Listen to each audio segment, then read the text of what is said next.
కుప్పకూలిపోయినా, ప్రజలంతా ఆగ్రహంతో ఊగిపోతున్నా, దేశమంతా అగ్నిగుండంగా మారిన, ఏకంగా దేశ ప్రధానే అక్కడి నుంచి పరారైపోయినా ఇంకా ఆ బలుపు మాటలు మాత్రం మానడం లేదు. ఇప్పుడు నేను చెప్తుంది నేపాల్ మాజీ ప్రధాని మాట్లాడిన మాటలు. రాముడు పుట్టుక పైన మరోసారి కేపీ శర్మ వివాదాస్పద వ్యాఖ్యలు చేశారు. అయోధ్యలో రాముడి జనాన్ని వ్యతిరేకించినందుకే ఇవాళ నేను అధికారాన్ని కోల్పోయానని చెప్తున్నారు. గతంలో మాట్లాడుకొచ్చిన మాట ఏంటంటే, రాముడు భారతదేశంలో అయోధ్యలో పుట్టినవాడు కాదు, నేపాల్లో పుట్టినవాడని చెప్పి కేపీ శర్మ ఒలి మాట్లాడుకొచ్చారు. సో హిందూ అయినంత మాత్రాన మనం దీన్ని అంగీకరించం కూడా. సో భారతదేశంలో పుట్టినటువంటి వ్యక్తే రాముడు, ఇక్కడ అయోధ్యలో పుట్టినవాడు అనే రకంగా ఇక్కడ ప్రజలంతా నమ్ముతూ ఉంటారు. ఎక్కడో నేపాల్లో పుట్టాడు, ఇంకేందో జరిగిందని చెప్పి రకరకాల ఎవరికి వచ్చినట్టుగా వాళ్ళు ఇష్టం వచ్చినట్టు కథ అల్లుతూ పోతే హిందువులు సహించరు. హిందువుల ఆత్మాభిమానం దెబ్బతిన్నట్టు, మరి ముఖ్యంగా భారతీయ హిందువుల యొక్క ఆత్మాభిమానం దెబ్బతిన్నట్టే. ఇవాళ నేను అధికారాన్ని కోల్పోవడానికి ఈ మాటలే కారణం అని చెప్పి కేపీ శర్మ అంటున్నారు. నేను మొండివాడిని, రాముడు భారతదేశంలో పుట్టలేదు, నేపాల్లోనే పుట్టాడు అని వాదించాను. రాముడి విషయంలో రాజీపడి ఉంటే ఎక్కువ కాలం నేను అధికారంలో ఉండేవాడిని అని చెప్పి ఇప్పుడు ఆయన పశ్చాత్తాపడుతున్నారట. ఏమని? నేను అలా మాట్లాడడం వల్ల రాముడే శపించాడు నన్ను, ఆ రాముడి వల్ల ఈ రోజు నేను అధికారం నుంచి కోల్పోయాను, ఇక్కడ అల్లకల్లడానికి కారణం అదే. సో రాముడిని అలా రకంగా మాట్లాడకుండా ఉండాల్సింది, అప్పుడు బల్పు మాటలు మాట్లాడి ఇప్పుడు మళ్ళీ దానికి పశ్చాత్తాపానికి గురవుతున్నట్టుగా కేపీ శర్మ మాట్లాడుతున్నాడు. నేను పారిపోలేదు, నేపాల్లోనే ఉన్నాను అని చెప్పి కేపీ శర్మ అంటున్నారు. సో మనం చూస్తున్నాం పైన విజువల్స్లో దట్టమైన పొగ అలుముకుంటోంది. ఏకంగా ప్రధాని నివాసం వాహనాల్ని నిప్పంటించిన దృశ్యాలే. కేపీ శర్మ నివాసానికి నిప్పంటించారు, పార్లమెంట్ భవనాన్ని నిప్పంటించారు, కోర్టు భవనాన్ని నిప్పంటించారు, అధికారిక భవనాలను నిప్పంటించారు, మంత్రుల నివాసాలను నిప్పంటించారు. ఎక్కడ చూసినా ఒక అల్లకల్లోలమైన వాతావరణం. వీటన్నిటికీ కారణం రాముడి పుట్టుక పైననే మాట్లాడిన మాటలే.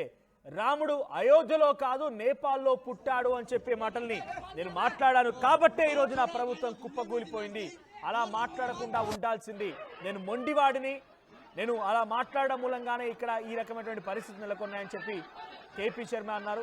ఏదేమైనా నేపాల్లో విపత్కర పరిస్థితి ఇంకా కొనసాగుతోంది, యుద్ధం ఇంకా జరుగుతోంది. సామాన్యుల పైన అటు ఆర్మీ కంట్రోల్ చేసే ప్రయత్నం చేసినా కూడా సామాన్యులు ఏమాత్రం తగ్గడం లేరు. సోషల్ మీడియా బ్యాన్ ఒక కారణమైతే, ఒక మంత్రి కాన్వాయ్ వెళ్తూ అక్కడ ఉన్నటువంటి ఒక చిన్నారిని ఢీకొట్టి కనీసం పట్టించుకోకుండా వెళ్ళిపోయినటువంటి ఆ వీడియోలు కూడా ప్రజల్ని ఒక తట్టివేపాయి ఉద్యమం వైపుగా నడిపించాయి.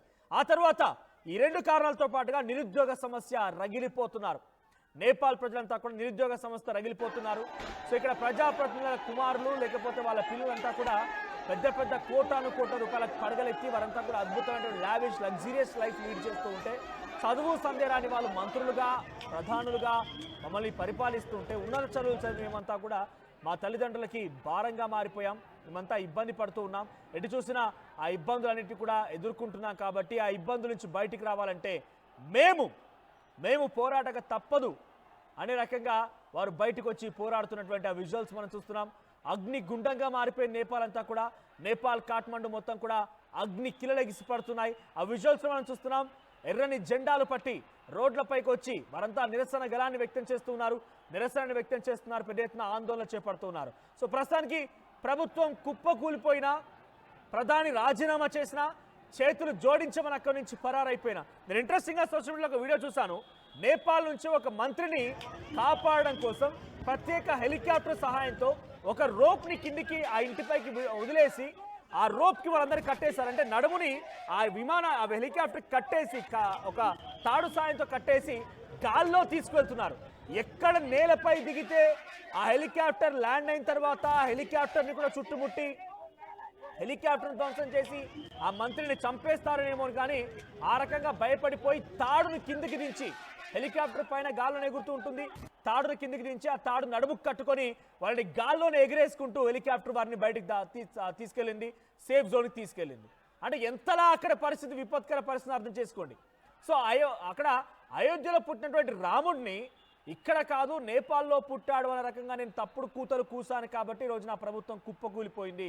నా ప్రభుత్వం ఈ రకంగా ఇబ్బంది పడుతోంది అని చెప్పి అక్కడి కేపీ శర్మ, మాజీ ప్రధాని కేపీ శర్మ ఒక పశ్చాత్తాపానికి గురయ్యారట. సో ఇది ముందుగా ఉండాల్సింది. అందుకే హిందువులైనా కూడా మనంతట మనం ఏది పడితే అది ఆపాదించుకొని ఏది పడితే అది డిసైడ్ చేసుకోవడానికి మనం కూడా డైరెక్ట్గా ఆకాశం నుంచి ఊడేం పర్లేదు, రాజ్యాంగానికి లేకుంటే మనకు చరిత్రకి అతీతులమేం కాదు. సో అలా చేసేటువంటి ఆలోచన వారు కూడా కొంత జాగ్రత్తగా ఉండండి. అభిమానులు ఆగ్రహంతో రగిలిపోయే అవకాశం ఉంది. సో మీకే కనుక సంపూర్ణంగా మీరు ఏదైతే ఆరోపించారో ఆ ఆరోపణలు చేసినటువంటి ఆ దేవుడి పైన కూడా మీకు నమ్మకం ఉన్నా డెఫినెట్గా మిమ్మల్ని శిక్షిస్తాన రకంగా మీకు కర్మ ఫలితం అనేది ఒకటి ఉండబోతుంది అనేది మాత్రం కేపీ శర్మ మాటల్లో ఆయన చెప్తూ ఉన్నారు. ఏదేమైనా నేపాల్ ప్రభుత్వం కుప్పకూలిపోయింది. నేపాల్లో ఒక కల్లమైన వాతావరణం నెలకొంది. నేపాల్ మొత్తం కూడా అట్టుడికిపోతోంది, అగ్ని గుండంలా మారిపోయింది.